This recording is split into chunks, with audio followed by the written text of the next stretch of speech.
All right, so question number 1, Lawrence.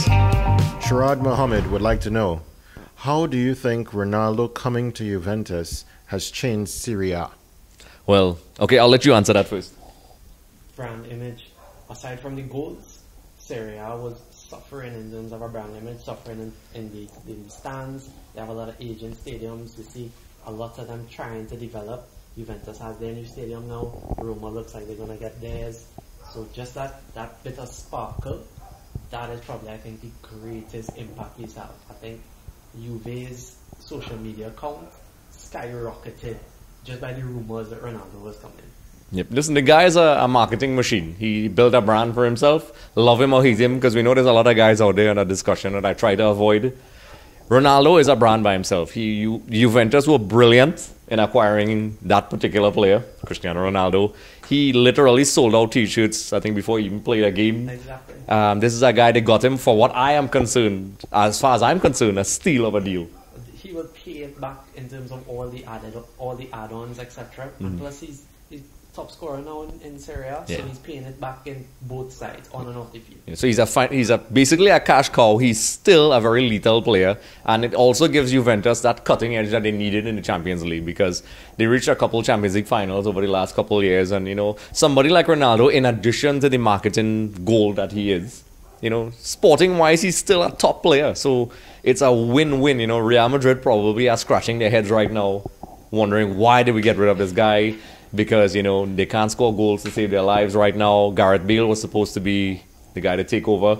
I never saw in my eyes Real really made an attempt to replace somebody like Cristiano Ronaldo, which is a whole topic by itself, because this guy scored 50-plus goals. You can't How do you replace 50-plus goals? Yeah, that's like even Messi with Barcelona. I honestly think, which is also another discussion, when Messi decides to step away or step down, Barcelona looks exceptionally ordinary at times with Messi not there, and the same thing with Real Madrid.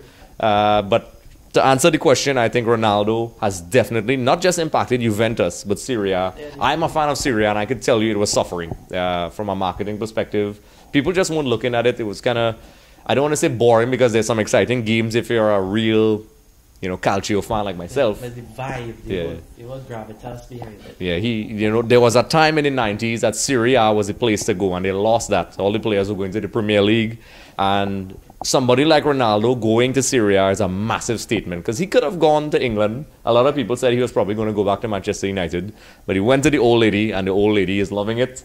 And I think even though the other rivals in Serie A are unhappy with Juventus continuing to dominate, I think the overall league benefits from having someone like him there. Most definitely. Yes. So, question number 2.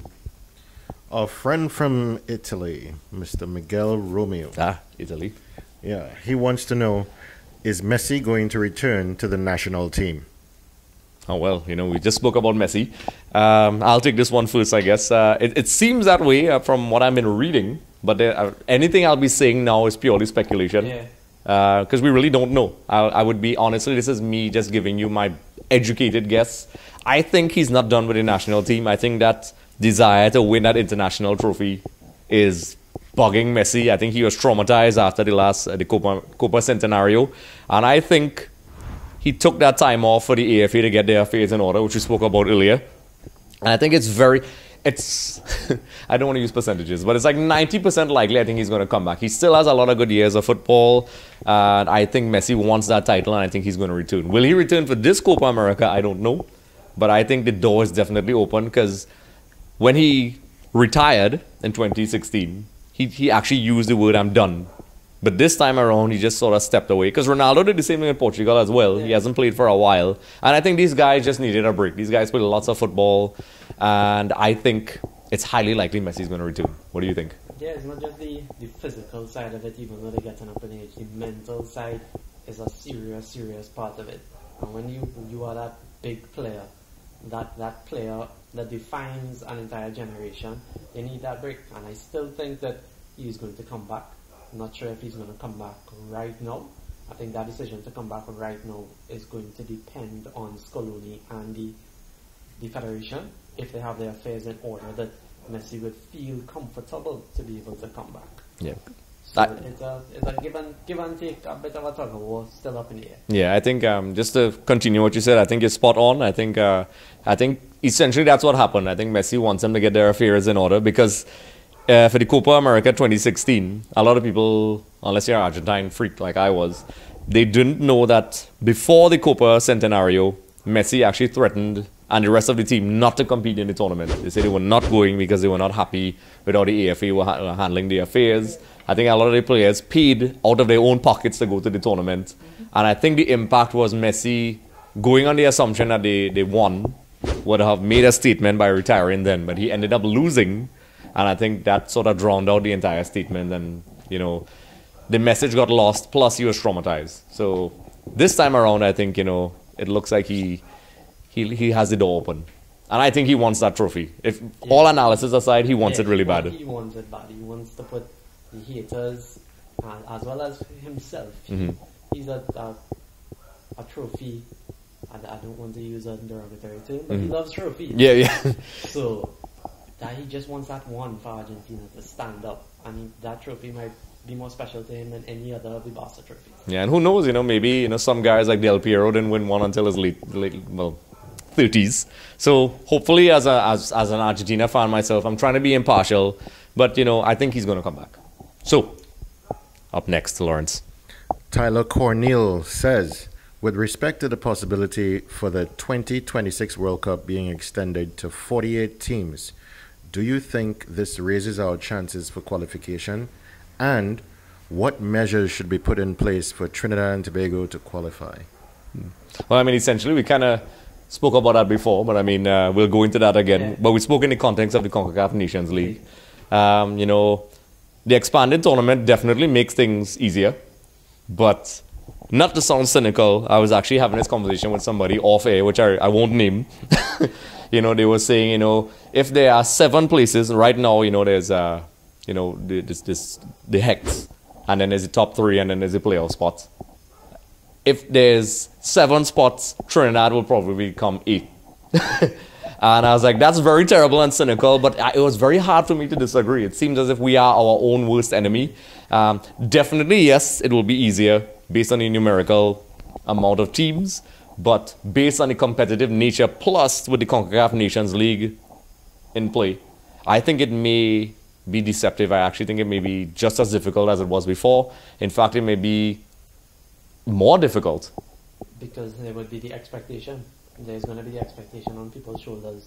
When we go into tournaments, we're going there to try and qualify and try to work as best as we can with the fixtures. When it's expanded and you have all of those new spots, you now have that extra burden on your shoulders that you should be qualifying based on the quality of players that you have available. But the problem, like you just said, is that the gap is narrowing with everyone else, and they have structures in place.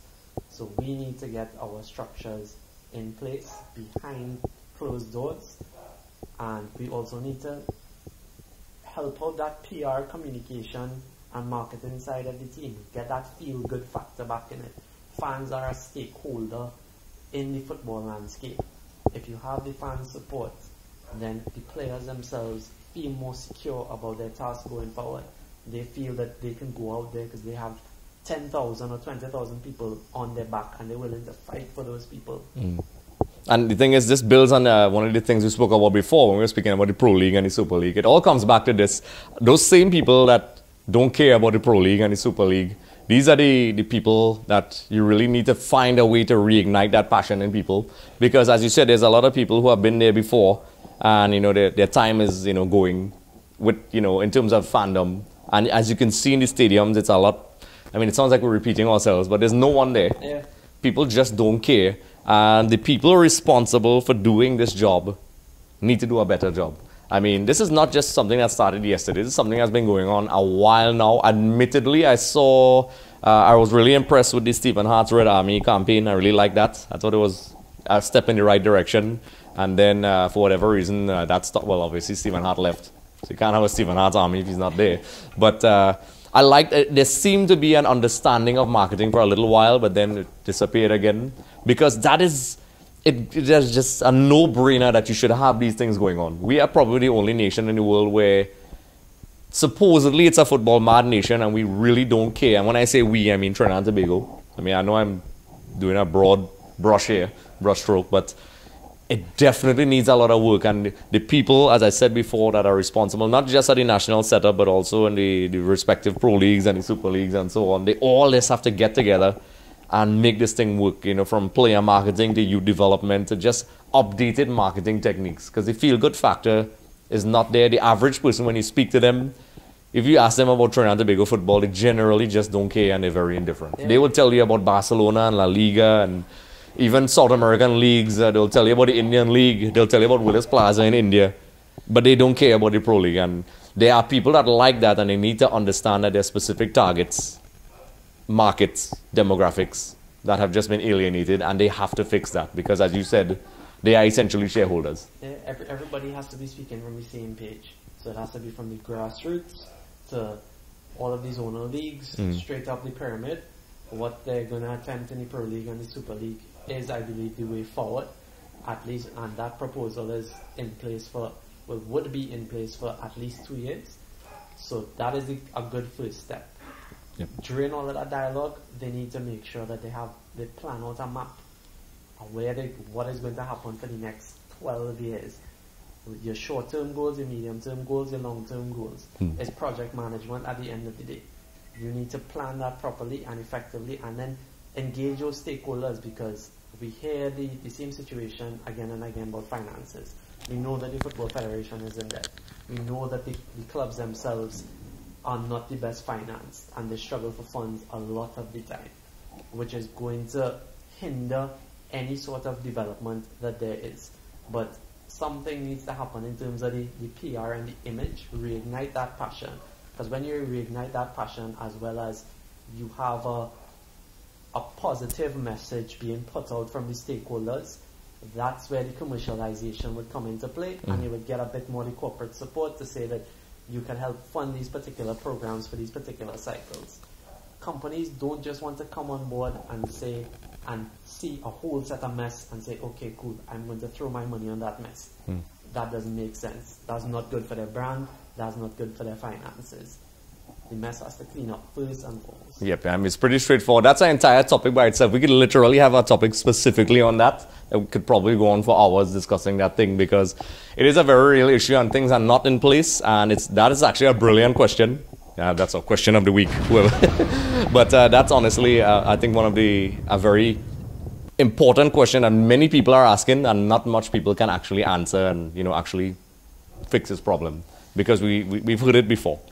So, the next question. The last question of the day comes from no stranger to EXTV, Constantine Coney. Yes. I think this one might make you guys laugh a little bit. Does the TTFA have a 21st century master plan for their overall programs? And if so, is it open to the public via their website? And if they don't have one, why not? Wow, okay, so that is another good question. Very direct. I'm not surprised by the question. Question of the week? Yeah. Well, I don't know. We'll have to have a vote now, because I literally put my foot in my mouth. But we'll have to share the award, because this is just as brilliant. This builds on what we were saying before. And it literally rolls straight off from the other question. Literally everything we were saying before, that there's literally a need for a revamp in all aspects. When the context of his question, he's asking if we have, a website in place, and is there, and yes, there is one. I mean, I'm not a representative of that organization, but there is one. It's pretty functional, I guess. Yeah. But in terms of, I think it's improved from how it originally was. So to their defense, I actually think it's a pretty well-designed website. But for the other things, in terms of 21st century planning, I think there's a lot of discussions by the current people in charge. Whether it's actually happening is another story. That's a whole point of contention in Trinidad. If you just go online, you will see discussions taking place about the conflicts of interest, which seems to be a recurring theme in this episode. We keep going back to this, where a lot of people are calling into question the people that are responsible for these decisions. And a lot of people are saying the current regime is not doing what it's supposed to do. Some people are saying the last regime wasn't good enough. And I'm really kind of, I guess trying to be politically correct as possible, But it's definitely not where it should be. And we are, just to echo what we were saying before, it needs lots of work. And we're definitely nowhere close to 21st century sport marketing. We are way behind. Way behind. But what do you think? We are unfortunately living in the mess of the past regimes. Yes. And trying to climb out of that mess is a extremely difficult task. Mm-hmm. And that is from in terms of individuals, in terms of debt, and everything. So it's really a matter of, in terms of, if we're going to move forward as a football association, there needs to be a clear slate, and it's incredibly difficult to put forward a particular plan when you have all of these random things popping up all the time. You have all these random problems, some of them not so random, some of them created for yourself. It is incredibly difficult, but I think that we're at a crossroads, I said previously, where football can either move forward or, unfortunately, it might completely regress and fail to a significant degree. I think that the UEFA stakeholder meetings is where it is going to lie, because their specialized expertise actually help all the administrators to put all their heads together, even get them into the same room together in some instances, to really map out a plan. But I know that where we fail a lot at is that monitoring and evaluation of that plan. Yep. Because it's all well and good at the start of something that you have a plan, but there needs some sort of review and assessment after 2 years, review and assessment after 12 months, review and assessment after 5 years, and to adjust, to evolve to the trends of the time. And that is the only way that is going to move forward. Yep. And even reach close to the 21st century. Yep. Spot on, because I was going to say there's currently, to my knowledge, there's no KPIs or, performance indicators to evaluate. Like any job or anything in any field you do, there's always an evaluation of your performance. And it seems as if, people judge the overall process simply on the sporting criteria. Did we lose? Did we win? Did we qualify? And it's way more criteria than just that. And unfortunately, the people responsible for making those decisions, whoever they are, I'm not going to call names because it changes so much, that there's not really an effective way of assessing things. And that's, I think, one of the reasons why UEFA and CONCACAF, and they had to step in and, give their consultation, if you want to call it that. Yeah. Because it wasn't necessary, because the people who were doing it before, obviously weren't doing it well on a consistent basis. Yeah, it was failing. Yeah, it was failing. The results speak for themselves, at all levels we're suffering. And not just now, this has been happening a while now. And then we had an upswing, I guess, around the Stephen Hart era. But even then, he had lots of obstacles to face. And, I honestly think if these things are not addressed, we'll definitely just stay in the, not even the 19th century, we could possibly go backwards. There we will just be stuck in the third tier of the CONCACAF Nations League. Yep, and we'll be scratching our heads having that same discussion in a couple of years. What went wrong? Who do we need to fire? And then the back and forth on social media and all those sites, because there's no streamlined form of evaluation, to put it lightly. This is another topic. That's why it's definitely a possible, a nominee for the question of the week. This is probably the second question of the week. I literally put my foot in my mouth. But definitely a brilliant question, and definitely something worthy of a separate segment entirely by itself. Where we probably get a panel and have a whole bunch of people discuss this, which many people have done before, but of course, we're the best. So with that being said, this guy, you're wondering where his wealth of knowledge is from. Is Amiel Mohammed. He has worked in Trinidad Tobago football, in the Pro League and the Super League. He has worked at TT Proleague side, Central FC, as a media officer.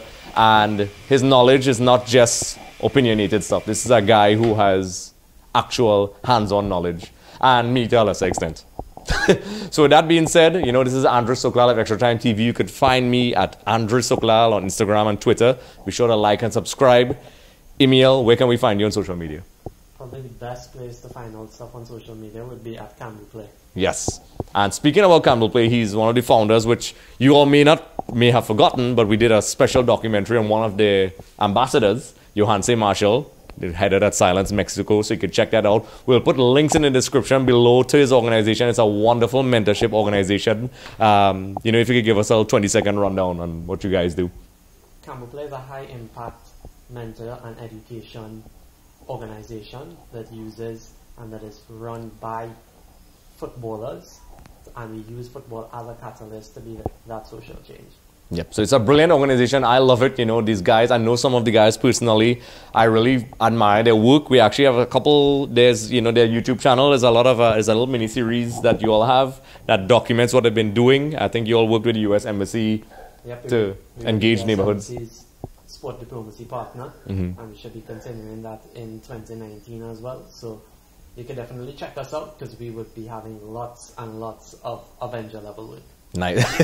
Okay, so with that being said, be sure to like and subscribe, comment in the comment section below. This is a fully interactive segment. The topics are decided by you all. You all can message us at extratimeTV@gmail.com. Comment in the comment section below. Also, you can comment on the side where we have our live comment section. And you could also message us on Instagram at EXTVTT@gmail. What's that? Maybe we should give people an opportunity to, you know, submit question of the week. Oh, yes. Well, this is something we literally made up. It's on the fly because the quality of the questions was so high. Let's admit that the questions are really great.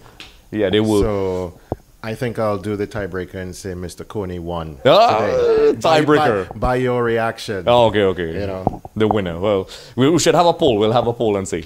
So, you know, based on the cameraman's verdict. So, guys, do your best to outdo Mr. Coney next week. Yes, and we also will be giving out copies of FIFA 19 to random people who comment in the comment section below, because that's why you subscribe and like. Courtesy the kind folks of MyStore. Prizes. Do it. Thanks for watching. If you want to check out more, look at this video. And don't forget to click the subscribe button, because when you do, one of your enemies will be destroyed.